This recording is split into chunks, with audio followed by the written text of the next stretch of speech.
This is my Panasonic 55-inch, which just died with the 7 blinks of death. I toyed with being able to open it up and find out what's wrong. There's lots of videos on YouTube explaining that it's either the SD, the I believe it's SC or SU board. I think I could buy all three for about $200 US. But then I'm not even guaranteed it's going to work anymore. So this one's out, and this one's in. Just went to Costco a couple weeks ago and picked this one up. The M series has good ratings on the internet, so I'm looking forward to setting it up, or at least I was.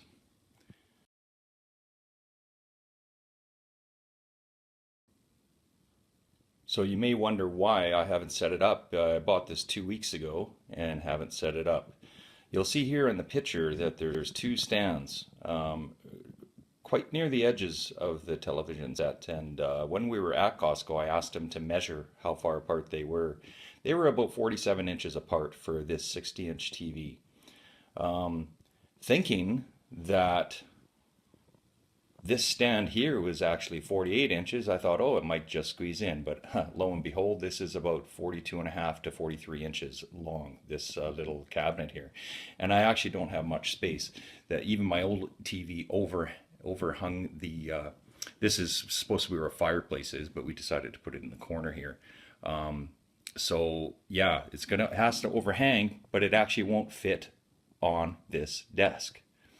So the other problem is, okay, I thought about, doing maybe a 2x4 in between these two walls here, and it would look horrible, but the TV would hide it, and then we would do a wall mount. The problem is, when I developed, this is in the basement, when I developed the basement, I used metal studs.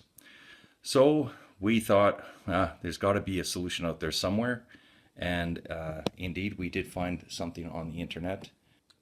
And here's my new purchase from eBay. We went through Ness Electronics. I believe they're out of Kentucky somewhere. I live in central Alberta, and it took about 2 weeks. Well, it took a full 2 weeks to get here. It was neat watching the shipping go through. It went through an array of small towns and cities. It entered Canada in Mississauga, you can see here. And I guess the only thing I wanted to point out here was the weight is about 2.5 kilograms, at least according to the manifest. So one thing I didn't realize was HTA actually stands for Home Theater Accessories. I didn't figure that out until I got this box. We are pushing the limit, I guess, to the upper limit of what this is supposed to hold. It says 65 inches, and my Vizio is a 60-inch TV. So I'm going to unpack this and we'll see what's inside. I have the package open now. I guess the first thing that surprised me is even though everything's metal inside, they do try and pack it in such a way that things aren't moving around too much. So you can see that they got these styrofoam blocks. Let's see what's in here.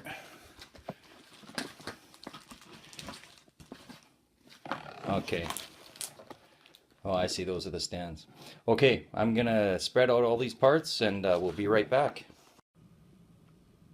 Okay, we're back. Everything's unpacked. Each one of those black pieces actually came individually wrapped in plastic to avoid scratches, I guess.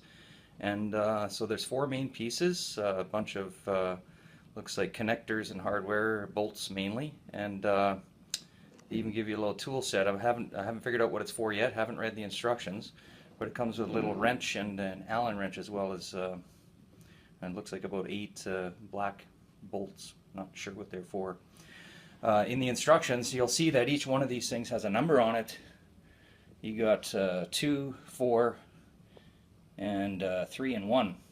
And I set them out this way because I went to the end, and it looks like in the instructions, number 1 and 3 are to be put on the right-hand side of your TV set if you're looking at your TV. And number 2 and 4 is on the left-hand side. So now I'll just have to figure out what sort of tools I need. I'm pretty sure I'm not going to be able to put this together with what they've given me. So I will research the tools and I'll be right back. So after a brief look at the instructions, I see that the height is also adjustable on these.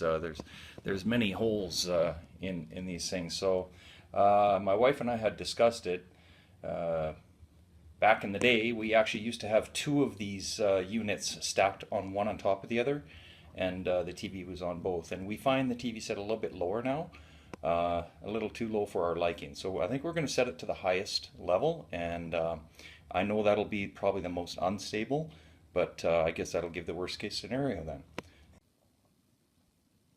Okay, here's the schematic for putting it together.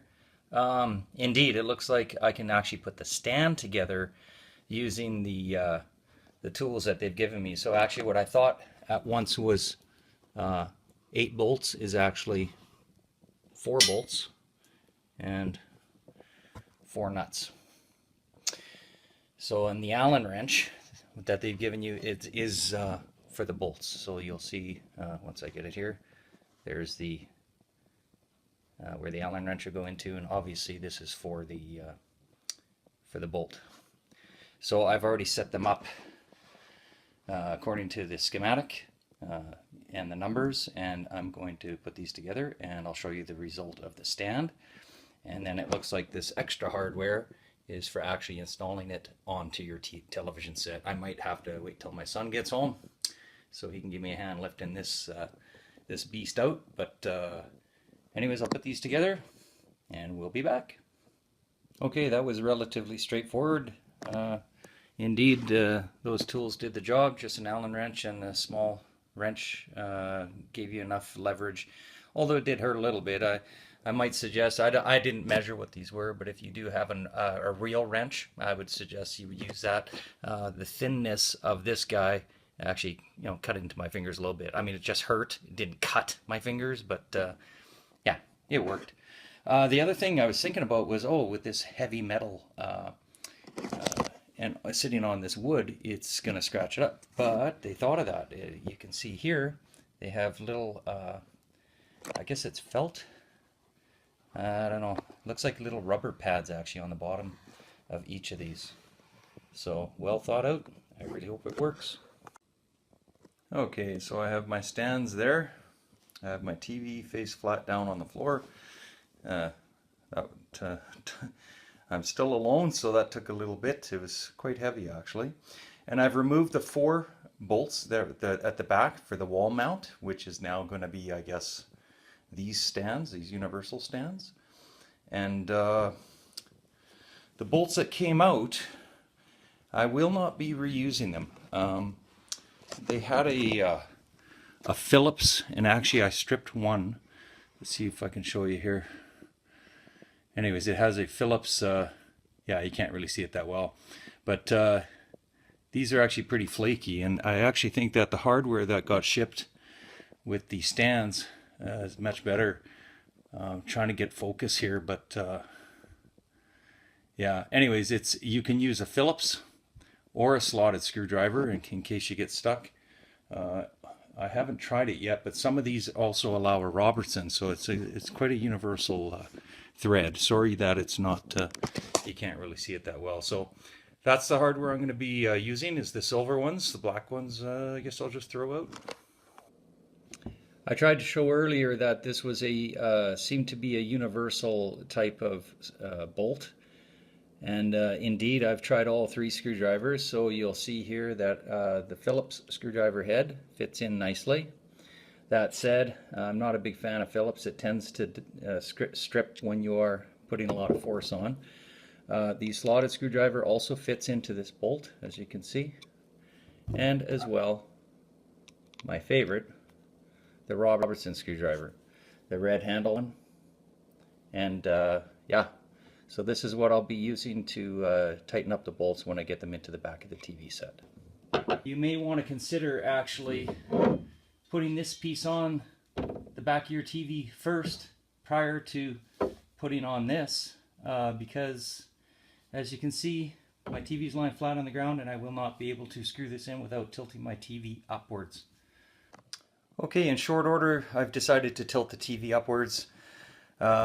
Even one more thing I needed to consider was there was a very strong warning when I unpacked the TV that said, do not touch the screen. So what I did was I just got a box here, I put a blanket over it. I had to make sure the box was narrow enough for the stands to go on each side so that it wasn't blocking where the stands were going to go. So that's what I have set up, and now I will put them on. Okay, we're looking from the top of the TV down, and yeah, I've tightened them up using the Robertson. It worked out just fine. And I guess one thing I noticed is that the stands actually, I was wondering how stable they would be. They're actually tilted a little bit. They're tilted to the outside, so I think that might give a little bit more stability. Now, to move this thing up here, not sure if I can do it alone. We're going to see the final result pretty quick. And there is our final result. Looks quite nice. When I got it on the tabletop or the desk, I don't even know what you call this yellow unit here. One thing you have to be careful about is if you have two people, it would be better to just set it down. I tried to slide it back and forth, like zigzagging back and forth, and I did notice the stands kind of wobbling a little bit. I think though they are quite stable. Once you, I'll see if I can get back here so you can have a look. No, it's too dark, but basically you can see there is an angle on those stands, as I saw. They are going outwards, and it does provide some decent stability. So the other thing that's nice to see finally is I actually have room for my center speaker. On my last stand, there was a big, it's one of those flat stands that went out about 12 or 14 inches, and I couldn't put it on there. I hope you enjoyed this video. I would recommend actually buying the HTA327 Universal Flat Panel TV Stand. It seems to be well constructed and fairly easy to put together. Definitely not the 10 minutes they say. It took me about an hour and 10 minutes, but I'm alone and I am also videoing at the same time, so you have to take that into account. Anyways, take care.